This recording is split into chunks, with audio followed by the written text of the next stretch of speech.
Hello and welcome to this special broadcast on WION in collaboration with Voice of America. I'm Eric Njoka. Let's first talk about Antony Blinken. And U.S. Secretary of State Antony Blinken has outlined how the Biden administration is approaching relations with China. He called Beijing a long-term challenge to what he called universal values that have sustained so much of the world's progress over the past 75 years. Our next report by WION's broadcast partner, Voice of America, brings you more details. Secretary of State Antony Blinken says the U.S. policy toward China comes down to 3 words: invest, align, and compete. We will invest in the foundations of our strength here at home, our competitiveness, our innovation, our democracy. We will align our efforts with our network of allies and partners, acting with common purpose and in common cause. And harnessing these 2 key assets, we'll compete with China to defend our interests and build our vision for the future. We take on this challenge with confidence. Blinken said that Washington was not seeking conflict with Beijing and that the United States was committed to defending international law and institutions that he said China wanted to move away from. Under President Xi, the ruling Chinese Communist Party has become more repressive at home and more aggressive abroad. We see that in how Beijing has perfected mass surveillance within China and exported that technology to more than 80 countries. How it's advancing unlawful maritime claims in the South China Sea, undermining peace and security, freedom of navigation and commerce. As United Nations Human Rights Chief Michelle Bachelet visits China to assess conditions in Xinjiang, where Beijing is accused of imprisoning scores of ethnic Uyghurs, Blinken stressed that the U.S. also remains focused on Beijing's human rights abuses. Its treatment of ethnic and religious minorities in Xinjiang and Tibet, along with many other actions, go against the core tenets of the UN Charter that Beijing constantly cites and the Universal Declaration of Human Rights that all countries are meant to adhere to. Beijing's quashing of freedom in Hong Kong violates its handover commitments enshrined in a treaty deposited at the United Nations. On Monday, President Joe Biden said the U.S. was willing to use its military to defend Taiwan, which would have been a shift from the U.S. policy of strategic ambiguity, in which officials have stopped short of making such pledges. Blinken said U.S. policy remained the same. While our policy has not changed, what has changed is Beijing's growing coercion, like trying to cut off Taiwan's relations with countries around the world and blocking it from participating in international organizations. And Beijing has engaged in increasingly provocative rhetoric and activity, like flying PLA aircraft near Taiwan on an almost daily basis. These words and actions are deeply destabilizing. They risk miscalculation and threaten the peace and stability of the Taiwan Strait. The Secretary of State noted the U.S. does not want to decouple from China. Instead, it wants to continue trade and investment with the Asian superpower as long as it's fair and does not jeopardize U.S. national security. Anita Powell, VOA News, the White House.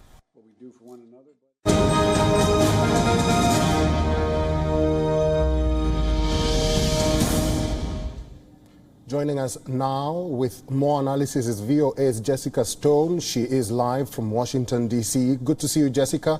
While in the region, President Biden held a meeting of the so-called Quad leaders, Japan, Australia, U.S. and India. This group has had a non-military focus, but what are some ways that it is deepening engagement to support international law in the region?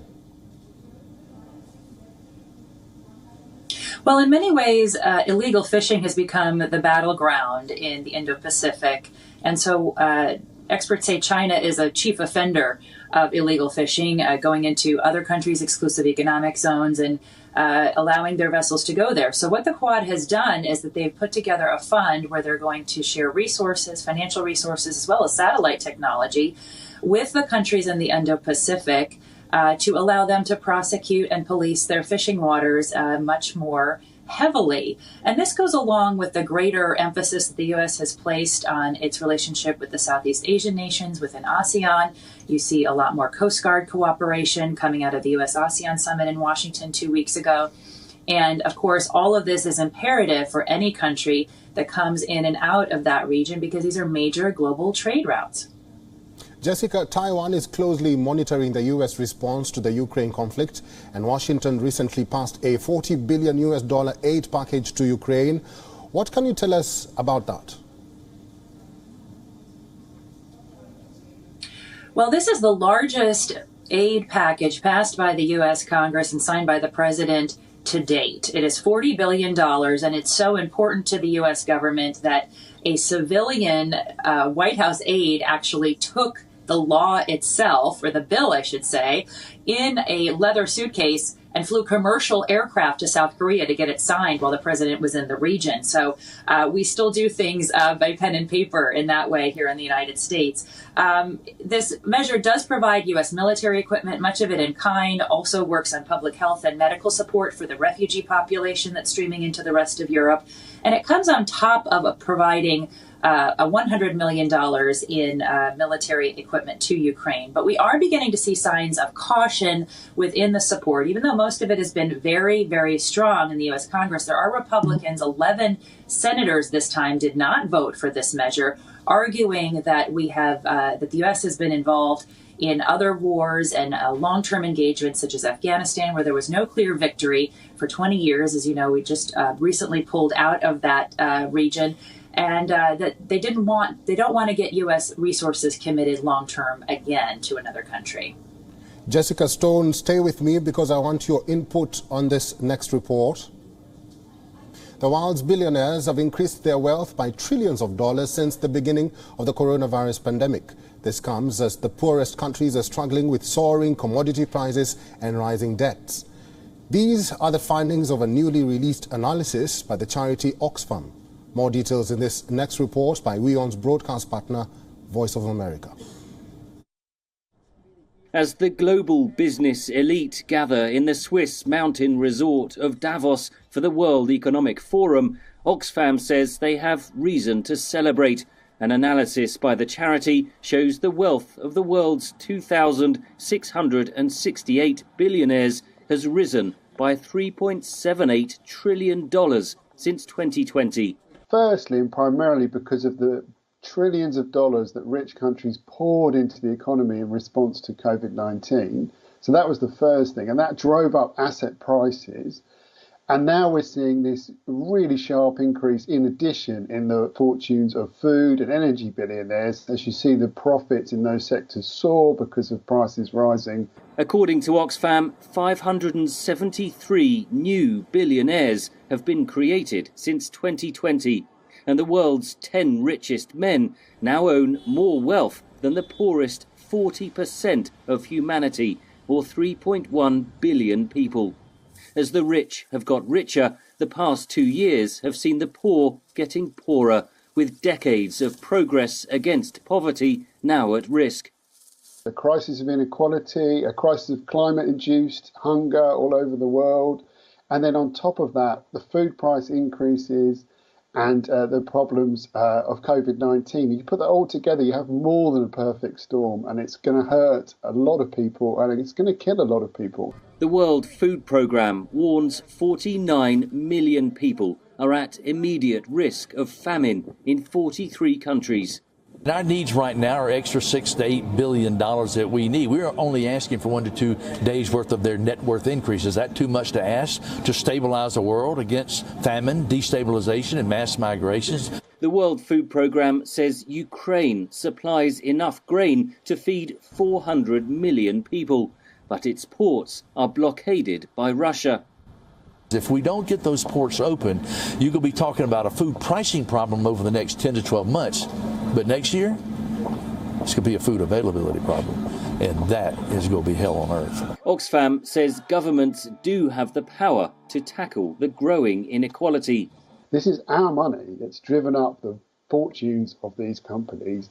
Let's claw it back. Let's have a series of taxes, one-off solidarity taxes, windfall taxes, wealth taxes, and bring the world back to balance. Some European countries have imposed windfall taxes on energy firms. Others argue such taxes would deter investment at a critical time, as Western nations try to wean themselves off Russian energy imports. Henry Ridgwell for VOA News, London.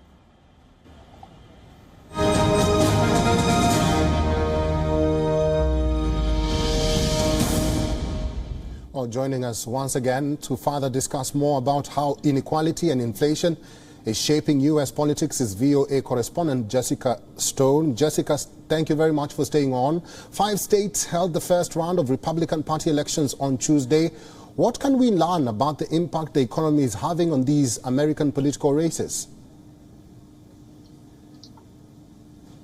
Well, a lot of folks in the political arena are certainly measuring the impact of inflation on the voting public. What we learned is that there's definitely momentum against the president's Democratic Party. In fact, prices are at a 40-year high throughout the United States, and 40% of voters are blaming President Biden and his party for that. So this makes it very difficult for progressive Democrats to run in races in which they talk about more government spending at a time when people's costs of living are so high. The question really also is whether the people running against those progressive Democrats will be the populist-style Trump Republicans, as we're calling them, or the more conservative small government Republicans. That may well determine the general elections come this fall, which are so important for control of Congress.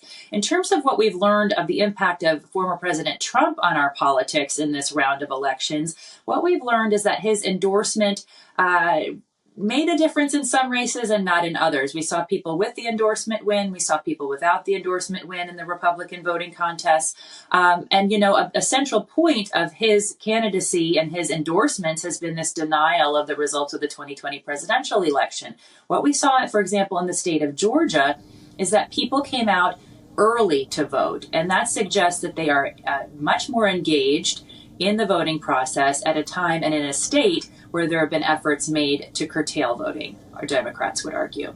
So it still remains to be seen, but we are seeing an impact of inflation on American politics. It's a big issue for voters. What is Washington doing to address concerns about inflation and the impact of these high prices on the U.S. economy? Well, as you know, Eric, it's an imprecise science, right? But President Biden has released a number of millions of gallons of oil from the Strategic Petroleum Reserve in order to lower gas prices. I can tell you, having recently filled up this week, that we're no longer seeing the impact of that anymore. Gas prices are definitely up across the country, but everything else he's proposed really can't be done without congressional cooperation, and Congress is not going to give him that. So we really come back to the U.S. Central Bank, the Federal Reserve. They are pledging to raise interest rates, the benchmark lending rate, at about 0.5 percentage point every 6 months. And as that happens, we're watching to see if there are signs of cooling in the economy. There are other efforts to cool the economy. The bank is buying back a number of its bonds. But these are all blunt tools, really, in a delicate balancing act that the Fed has to do. And it's one that they have tried before in the 1970s and not so successfully been able to avoid recession. So we have record low unemployment. We have rising inflation, and we have a lot of impacts that the Fed is trying to control. And it's an imprecise science. We're also watching the U.S. housing market, which has been really, really hot. That is beginning to cool. So experts say that is a bit of a good sign on the other hand. So we will continue to watch it because it makes a big determination for the rest of the global economy, as you know. Live from Washington, D.C., VOA's Jessica Stone. Thank you.